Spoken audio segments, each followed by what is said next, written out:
Olá, bem-vindos ao Tomou, seus minutos do que acontece de provocativo e inovador no mundo Health Science. Eu sou o PC e o conteúdo tá lá no Instagram, nos vídeos, tá no YouTube também, @paulocrepaldi. E se você quer escutar em áudio, tá no podcast oral. Tudo que eu cito aqui, o link você encontra no meu site, tá na descrição aí do YouTube, tá na descrição do podcast, só clicar paulocrepaldi.com.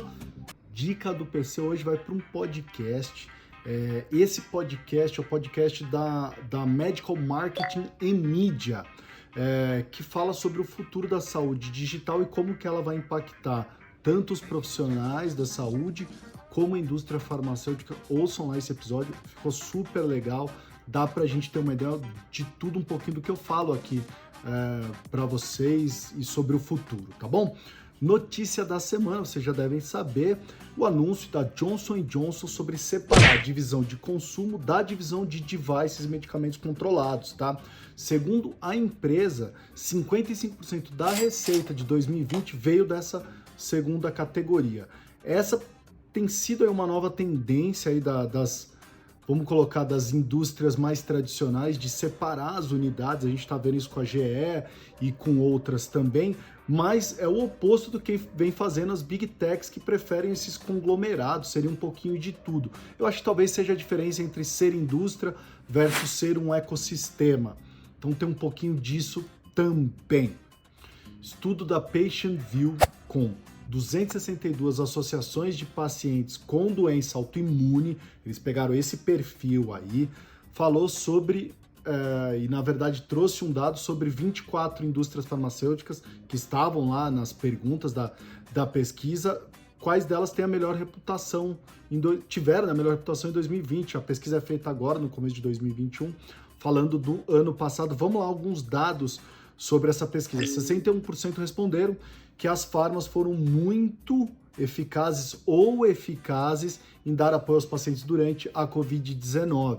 53% responderam achar as reputações das farmas excelente ou boa, tá? Para você ter uma ideia, a indústria farmacêutica só perdeu para as farmácias, tá? Para o varejo farmacêutico, que estava com 57%.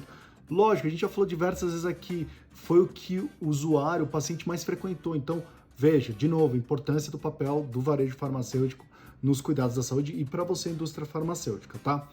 As top 3 empresas escolhidas como as melhores por dar suporte a estes pacientes foram AbbVie, Novartis e Pfizer.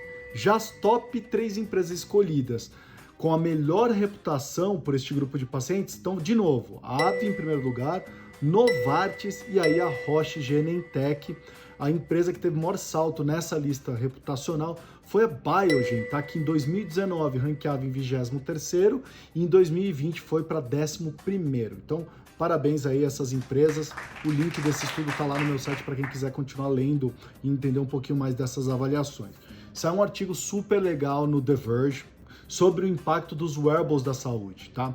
E o artigo começa, que eu gosto muito, lembrando de uma famosa frase do Tim Cook em 2014, quando ele falava pela primeira vez do Apple Watch, e ele falava que era um device sobre saúde e fitness como um todo.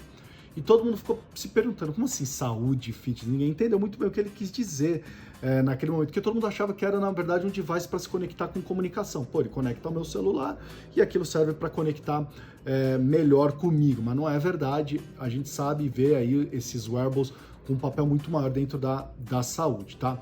Quais são as áreas, se a gente for mapear, as áreas que esses devices mais trabalham? Todos eles, tá? Cardiologia, sono e medicina esportiva, a maioria deles. Lógico, a gente tem visto recentemente a abordagem em saúde feminina, numa abordagem ao bem-estar holístico, né, com meditação, etc. Uma abordagem também para as pessoas com mais idade. Então, mas aquelas 3 áreas são as áreas que eles mais focam hoje, que a gente mais vê dentro desses wearables aí. O que a Verge fez? Ela falou com cardiologistas, falou com médicos, com profissionais da medicina de esporte, falou com a medicina do sono também para entender o impacto desses devices. Um dos cardiologistas diz que o Apple Watch ajudou ele a diagnosticar inicialmente a fibrilação atrial dos seus pacientes. Que o paciente reclamava muito de palpitação, mas obviamente você não está ali com o monitor, né? Porque não é a todo momento que você está monitorando, mas que quando ele foi olhar o relógio captou aquele momento específico da palpitação e ajudou o médico a traçar um diagnóstico inicial, a dar parâmetro para ele. Então isso é muito legal. Outros médicos, eles falam, talvez a maior fala dos profissionais da saúde é sobre a dificuldade de recomendar um device, né? Porque o que se avalia um device, como que eu posso recomendar um device, muitos médicos falam do falso positivo, que dá muita notificação para o usuário acaba marcando consulta todo ansioso, preocupado com a saúde, chega lá, não é nada, mas eu acho que isso é importante porque cria esse empoderamento, esse protagonismo do paciente buscar a saúde melhor, mas a ideia basicamente é essa, né? A pergunta que fica é como analisar aquela quantidade de dados e transformar isso em um diagnóstico clínico, se possível, ou em um exame clínico no dia a dia ali da consulta, tá? Outros profissionais disseram que observaram que esses devices são muito bons até para engajar numa conversa. Então ele está lá na primeira consulta, ele olha que o paciente está usando desses devices e ele ajuda a engajar na consulta. Você usa para quê? Que dados que você já viu aí? Posso dar uma olhada no que tem? Então, por exemplo, você está caminhando todo dia? Tô caminhando, doutor. Deixa eu ver quantos passos você está dando, como que está a sua caminhada, sua frequência. Eu acho que é muito interessante, né? Qual que é a tua frequência cardíaca? Às vezes ele pergunta, às vezes está lá, te olhar como é que tem tido a tua frequência cardíaca. Então, isso eu acho muito legal, essa maneira de engajar numa conversa, né? E acho que o paciente sentir que o médico, poxa, ele está me vendo, está interessado. Se eu uso é porque eu também sou interessado nesse tipo de tecnologia. Então é muito, muito interessante. Uma das coisas que eu percebi nesse artigo é, os médicos precisam de maiores certificações de como os dados impactam o seu dia a dia. 2, treino de como analisar esses dados durante uma consulta, ou se aquilo deve ser um exame complementar que tem que ser analisado como tal, tá? Vale a pena ler o artigo, o link está lá no meu site. Eu acho esse debate muito importante.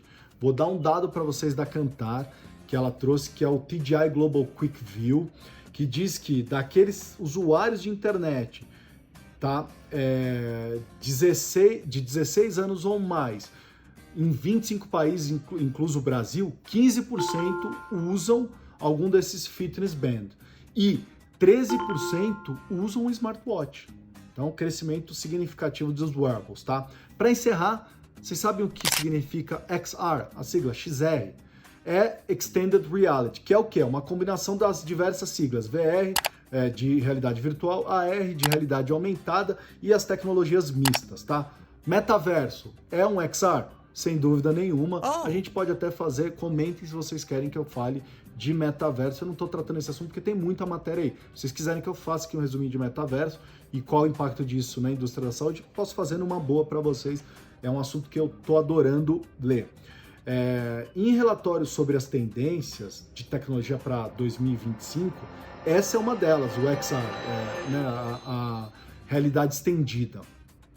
35% dos respondentes desse relatório acreditam que ele, sem dúvida, mudará a maneira como vamos entregar a experiência para os nossos clientes e consumidores, tá? O problema é que apenas 12% dos entrevistados estão realmente discutindo o lançamento de XR no seu negócio. Então, muita gente acredita que é importante, mas pouca gente está lançando ou fazendo alguma ação com XR. Olha que interessante, eu tô trazendo esse dado porque o que me chamou a atenção é esse dado que eu vou falar agora. Quando perguntaram se a realidade estendida está mudando a maneira como você fornece experiência, sabe qual indústria aparece em primeiro lugar? Healthcare, com 46%. Tá? Seguido de telecom.